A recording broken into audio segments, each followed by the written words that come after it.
Sure. And there's a delay. There we go.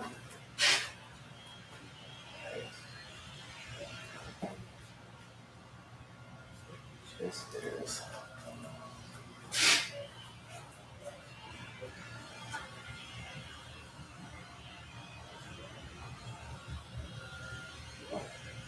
Let's share with you.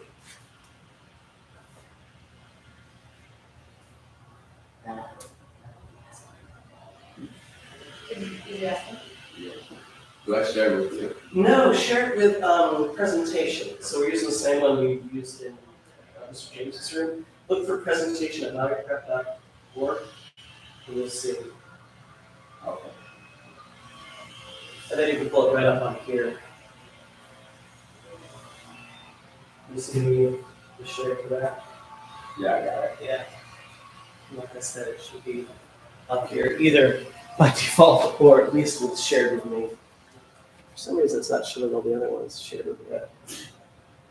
I see Amalia, I see Violet Brown. Let me refresh. All right, today. Stop.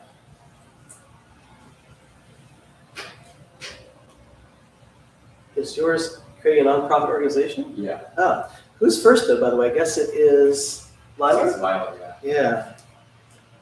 Does any of yours have sound?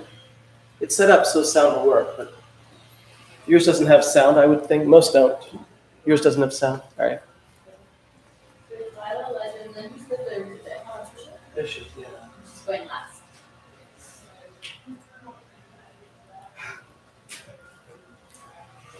Okay, so the live stream's on right now, yeah. It is, Okay. yeah. It's all sort of prelude. People are. That's interesting. Do I want that? I really want that right now. We should be on that. We can actually unplug the power. One less cable to trip over. All right, I gotta run.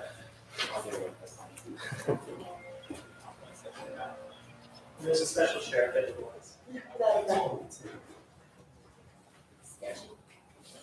Alright, live stream is on, just so you guys know.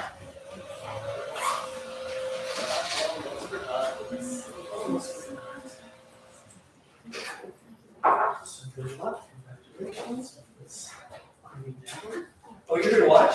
Yes. Yeah, excellent, okay. All right. Oh, yeah. This is your, I asked my notes. okay. Yeah, your advisor knows, no worries.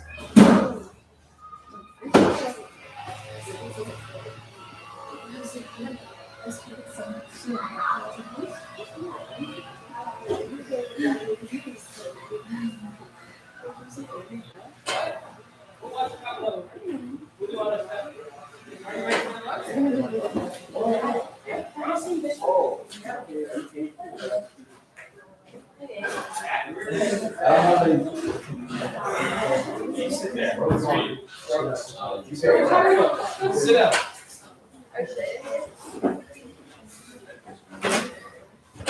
There he is.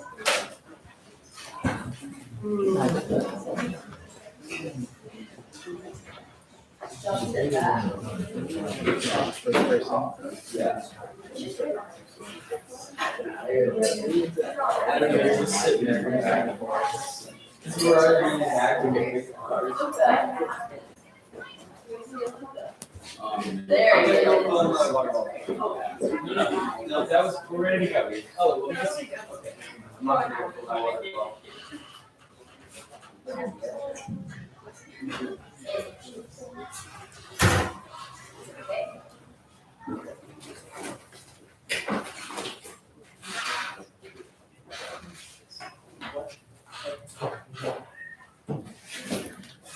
Okay. For my junior seminar project, I decided to focus on the psychology of writing because two of my passions are trying to figure out how people's brains work and reading or writing, depending on the situation. So I'm going to go over my driving question, my introduction, and then my three strands, my conclusion, and then my bibliography. So my driving question is, how can an author use the understanding of psychology to show different emotions through their words? I wanted to look into how an author would use different types of things to show the readers what they were thinking when they were writing, and then to bring out different emotions depending on the life experiences a person has experienced throughout their lives by reading. So my first strand was what is psychology? Or not, what is psychology? The scientific study of behavior and mental processes. For my first strand, I looked into emotions and relationships. And my first part of this was subplots. What is a subplot? A subplot is a mini story inside of the larger story. If you look at your lives, there's many things that happen in your life, but if you divide it into like each day is a page, each year is a chapter, each school year is also like inside that chapter. Every class, every athletic, every art, every relationship you have within those years is part of that story, but it's not the whole story. And each thing added together on top of each other is the full story of your life. And that is pretty much what a subplot is. It's an author using different mini parts of a character's life to show the whole story of who they are as a person. An example of this from Crown of Feathers, there are many, but one of them is just the relationship between the main character and her sister. It's a very rocky relationship, but as the characters progress, first they like have an appreciation of each other, they break apart, they come back together, and they break apart again. It's just this rocky relationship, and it really builds the character's character as a whole and really makes her her own person as opposed to just like the spot of her sister. Second, we will be looking at relationships. So how are relationships used to show emotions? As I said in the previous part, subplots can include different relationships with different people, and how relationships of different people will interact with how the character grows as a person is in many ways. Common relationships include siblings, childhood friends, best friends, friends, family, romantic, classmates, coworkers, or enemies. Each of these relationships is vital to any lives, because if you think about it, you probably use relationships or some point in your life, and you will learn a lot from each of these relationships. How you start the relationships, how the relationship goes on, and if the relationship ends, how that happens will really affect you as a person and how you see the world and such things. Secondly, I wanted to look into literary devices and how an author would use these to run a story along. Firstly, I wanted to look into irony. What is irony? It's the expression of one's meaning by using language that normally signifies the opposite, typically for humorous or empathetic effect. I like to look at this as sarcasm because they're fairly similar. They're not the same thing, as there's a couple types of irony. One thing happening and then somebody saying one thing and the exact opposite happening, which is pretty much sarcasm, but it's pretty much written sarcasm in my eyes. These are some examples of sarcasm that I found, but there's several types. The one that I will mostly be talking about is dramatic irony in the example that I will give in a second. So how does this relate to psychology? Irony is used to broaden the reader's perspective on a character or to draw the reader into the book. And it doesn't really change the character's life, but it changes how the viewer will see the book as a whole and how they will be either interested in the book or not interested in the book. It just depends on how the reader sees the book, and if they like it, then it could be because they were drawn into the book for several reasons, including irony. An example of this from Ash Princess is, I'm not going to go super deep into this, but pretty much there was a mine, and before this country got taken over, the mine was seen as like a blessing to be put into the mines. But after the country got taken over, the mines became like a prison camp of like death and like hardship. So it was interesting how the mines went from being a blessing to a curse within such a short period of time, and how the book portrays that as like an interesting way of world building. The third thing I would like to look into is foreshadowing. Foreshadowing is a series of hints given by an author of a book to show a reader what may potentially happen. And there's many types of foreshadowing, including covert and overt foreshadowing. Covert is more subtle hints. So for example, if you were reading a book and somebody said something introducing a character like, oh, they seem to have a really good rhythm, they understand music, something like that, you wouldn't be as surprised later on in the book if you found out, oh, they're a dancer or a musician or something to do with music, and it wouldn't be like a huge jump from like, oh, they're this person to this person entirely different. That's a very odd way of explaining it, but it's a very simple way as well. How does this relate to psychology? Well, pretty much it does the same thing as irony. It really draws the attention of the reader in and makes them see both what might happen, how they think it might happen. And this is really used a lot in like mystery books where like different mysteries are happening and the reader wants to also try to solve the mystery before the characters do. It's used a lot in that, where sometimes the characters don't even know some of the clues yet, but the reader does, so the reader can kind of solve it first.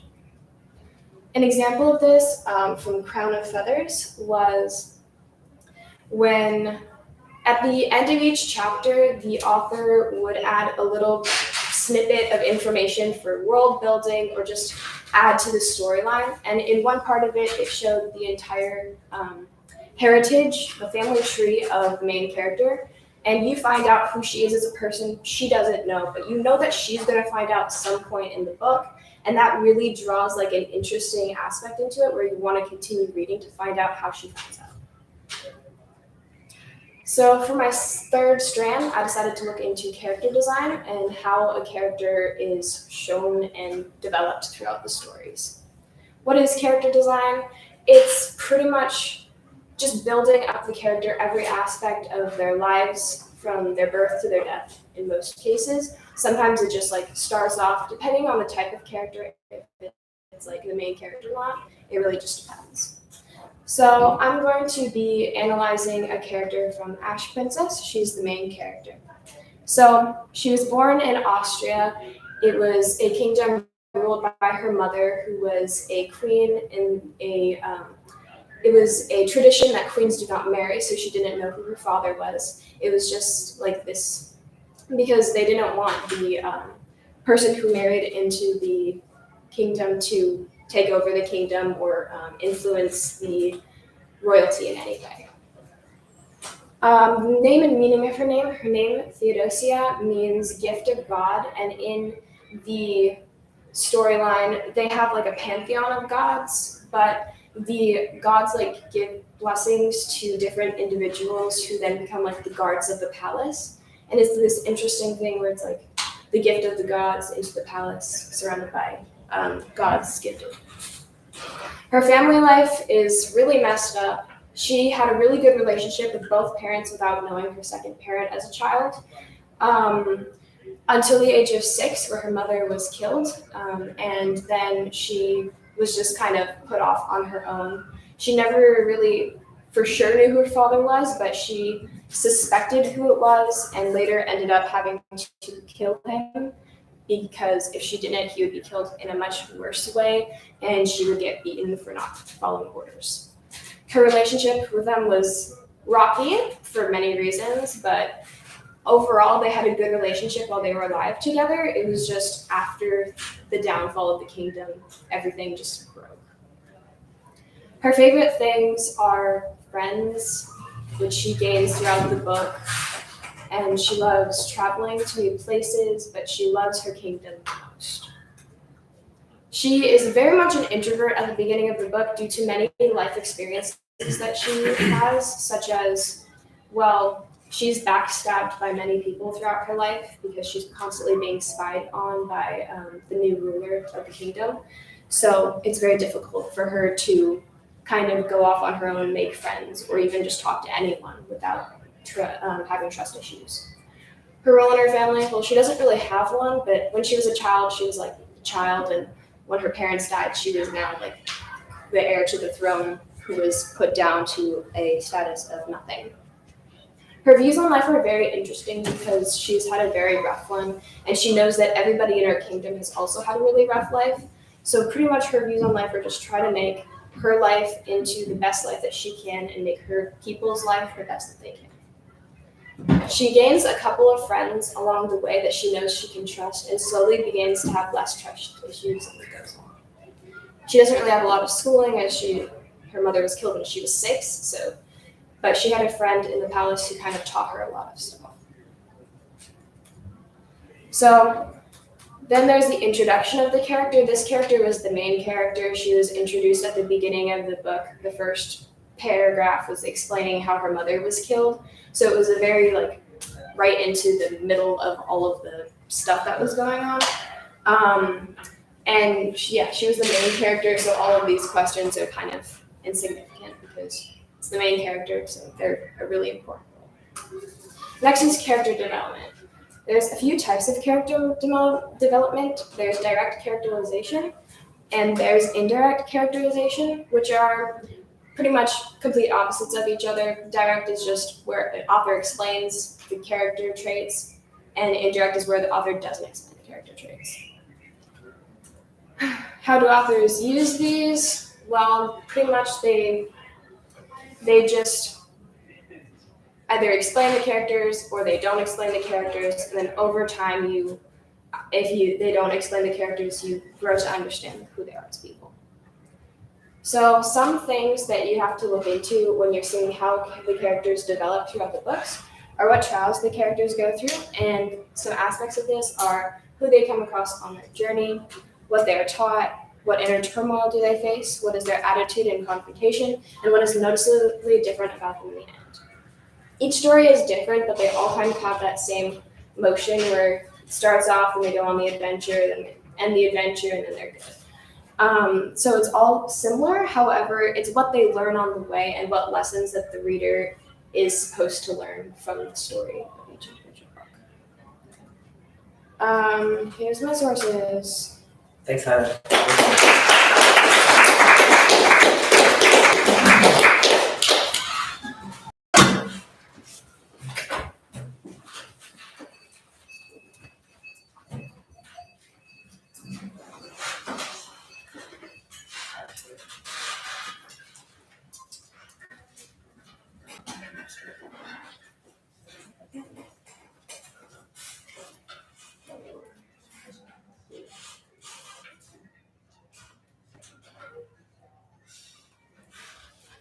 Where is it?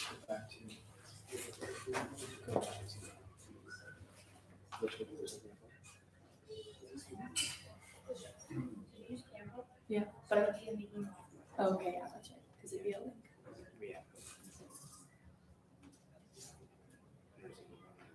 Because it's, Whose computer?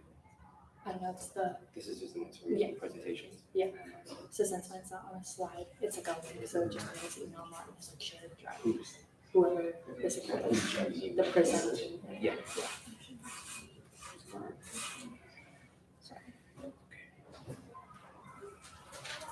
Hey, Chris.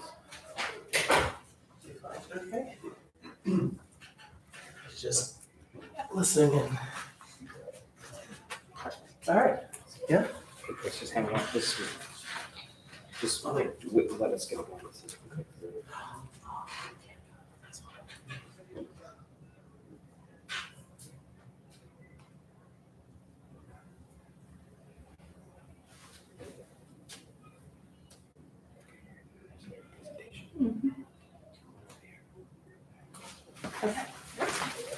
Cool. So for my junior project, I decided to look at how to successfully jump into the fashion world like from a business perspective. So about why I did this, my driving question. I have kind of like 4-ish strands, and then I'll conclude all my thoughts. So why I decided to do this, when I hear like passion project, I immediately thought like fashion design. I wanted to do that since I was 5. I'm hoping to like go to school for that. So yeah, that's why I chose this topic. So my driving question is, how do you create and successfully run your own fashion company? So my first strand is perspective. Perspective will make or break your company. Perspective can be affected by lots of different factors: lighting, your angle, and it can even be affected by your like childhood experiences. If you have the way you were raised, can be affected by fashion. But the thing that I think affects perspective the most is your culture and religion. So I wanted to use the Middle East as an example. So this is kind of some examples of like traditional like Middle Eastern fashion. And the reason that it's so different from the way Americans dress now is really based off of their religion. So the Quran talks about how women should be modest and cover themselves, and that is how they view beauty, and that is the way that it always has been. So like covering your body completely or just covering your hair and things like that. So this is like traditional, but there is a designer and her name is Anissa Hasibuan, and she's from Indonesia, and she created a whole line this year for New York Fashion Week, and all the women are wearing hijabs, and it was the first time they've ever done this, and it was really impactful for the culture. And this is kind of an example of some of the things that she put down the runway. And for us, people like living in the US that have like grown up here, this might not seem like desirable everyday clothes to wear, but for them this is like what is seen as beautiful and like I guess modest is hottest. And so this was super impactful for them. And this is another designer. This did not go down the runway on New York Fashion Week, but this is just showing like there are other people trying to also have this impact on their culture and society, and it's really cool. So perspective can also be applied to art. I put a few different works of art that are all different styles, and the way people perceive art is very similar to the way people perceive fashion. If all of us walked into a museum together, we can all look at the same paintings, and me and Gavin are going to feel different about Van Gogh. And Gavin can say, oh, this is the most beautiful painting I saw in the whole museum. And I can completely disagree and not relate to it. And that also has to do with like the way you were raised and things that you're familiar with. And we're drawn to things that we tend to find more beautiful and tend to love because of like things that are around us. So for me, I might think that this one's the most beautiful, while Madison thinks that this one is, and that'll also affect the way we dress. Me and Madison don't dress the same.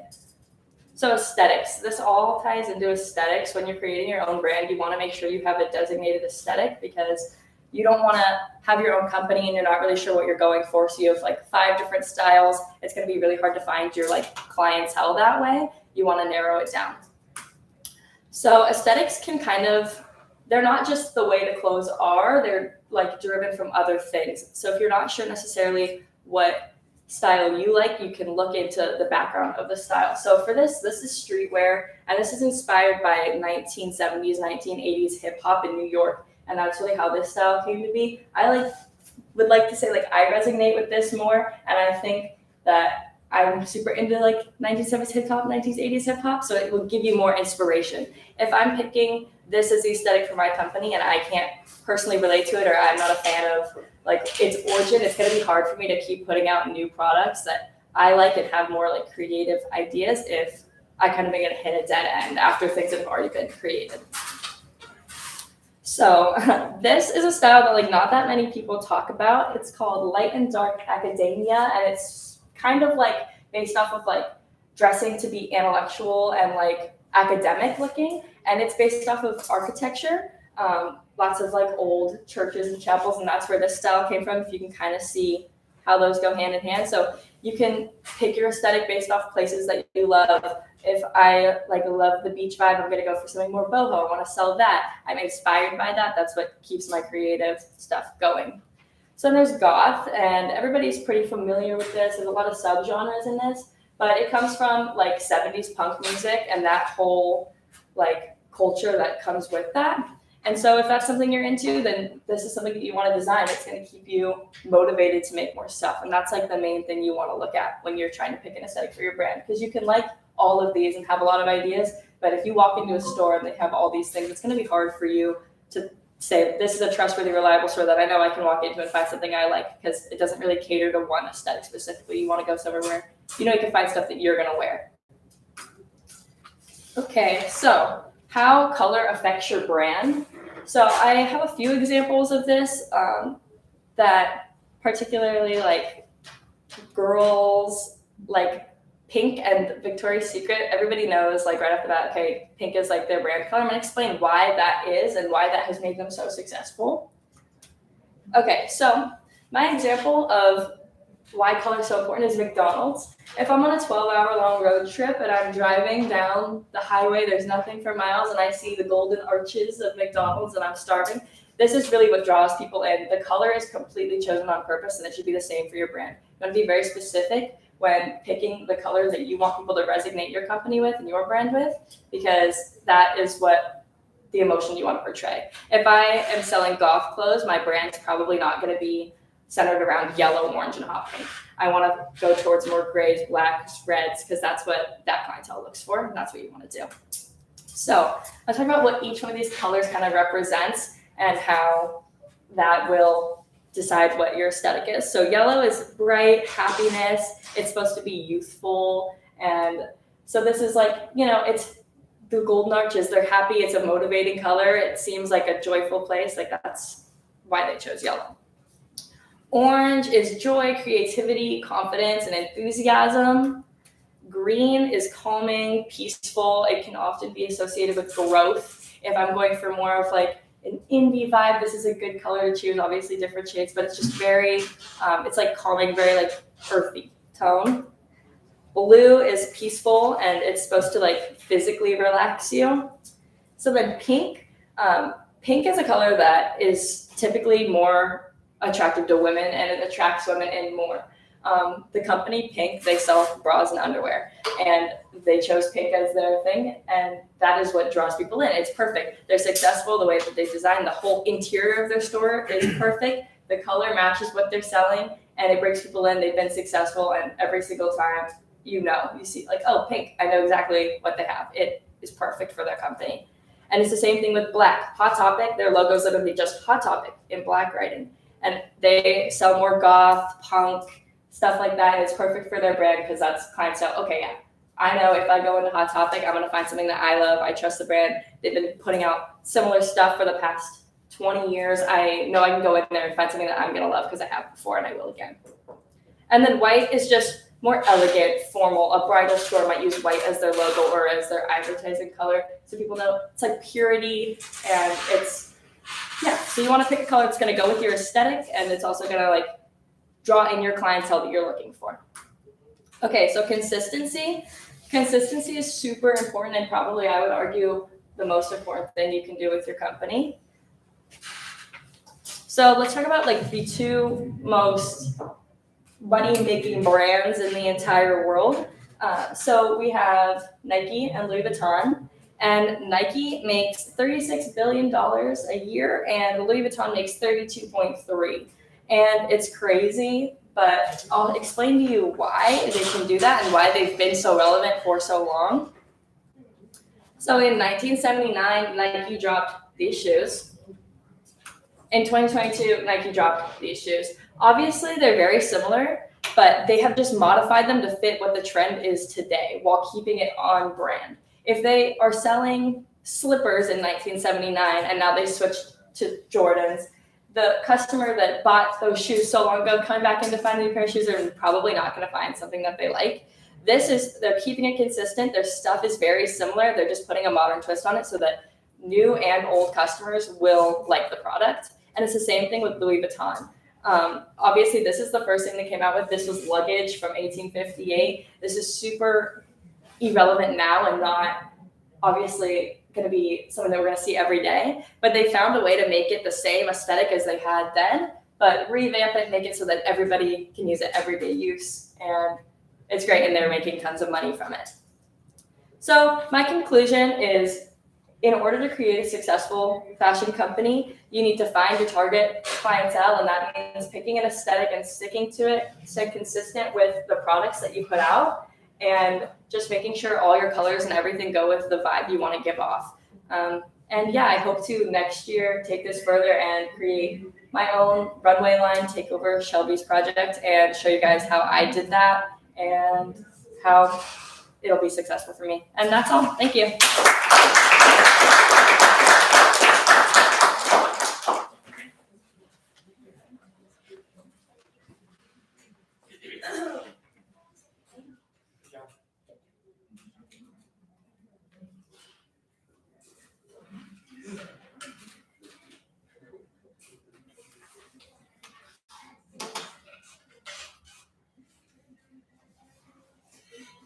Alright, so my junior project, I decided looking into how to create a nonprofit organization.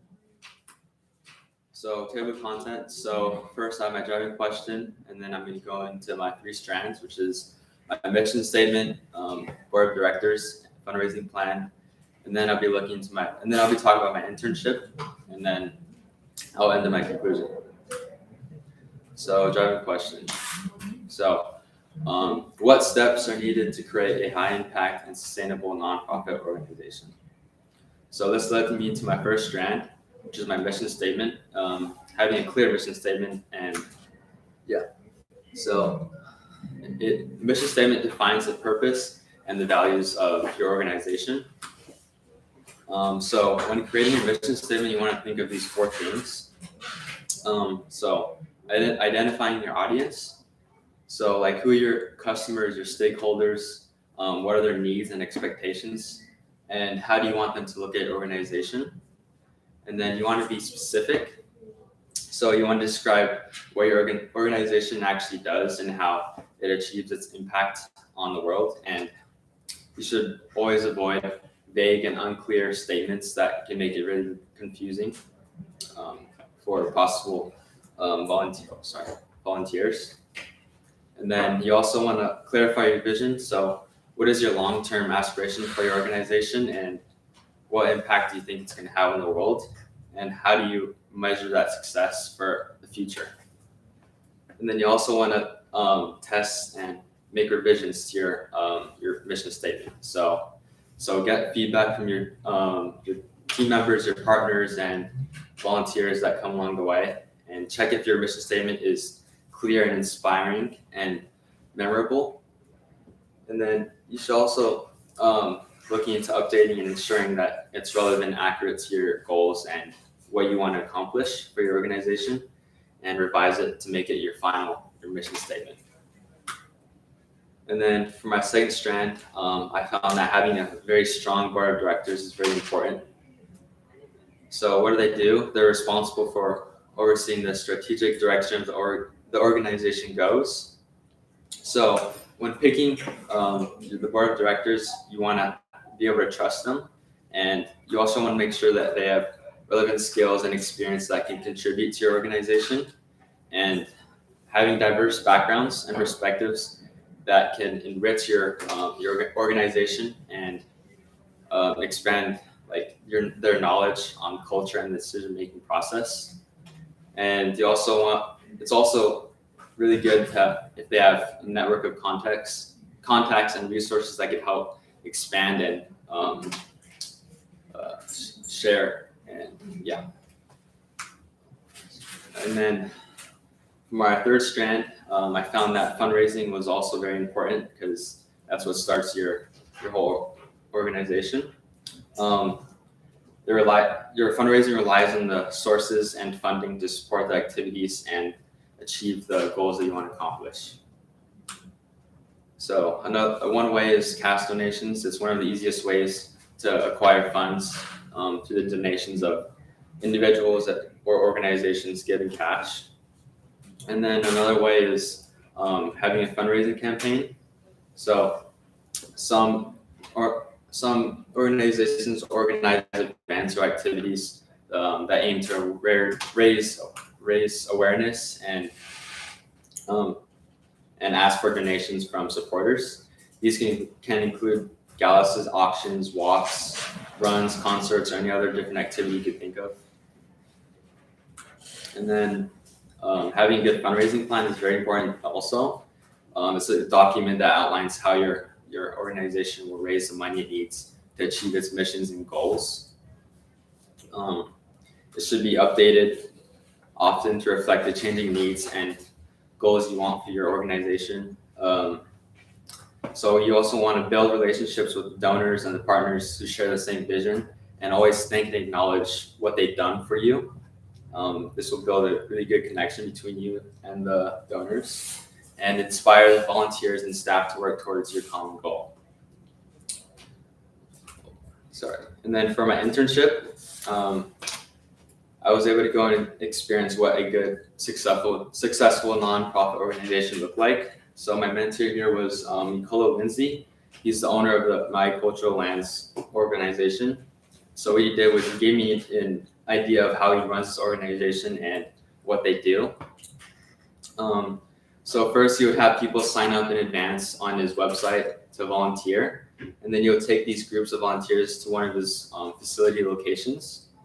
The two I got experience were at Olalu and Hanakawai Valley.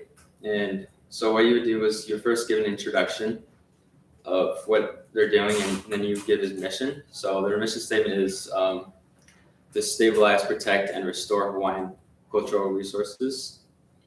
And so what we did was, since the weeds, like they took over the cleared areas, and it needed constant maintenance, and he wanted us to preserve the archaeological remains.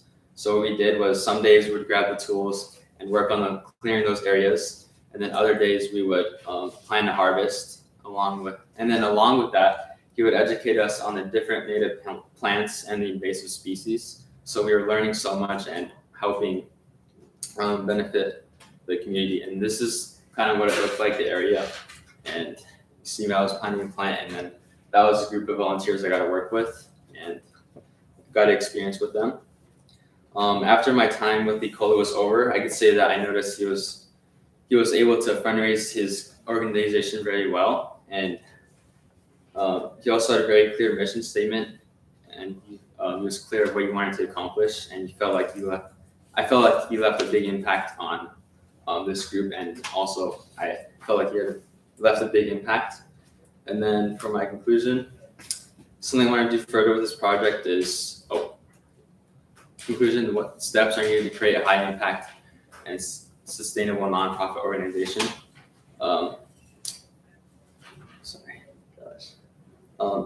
So leading back to my driving question, I feel like having a strong mission statement and a strong board of directors, and then having a clear fundraising plan is essential to having and running a successful organization. And for the future, I think that Nicola Lindsay is very knowledgeable, and I just want to learn more from him. So I want to go back and do the same thing, but just having more knowledge on this. And thank you for listening.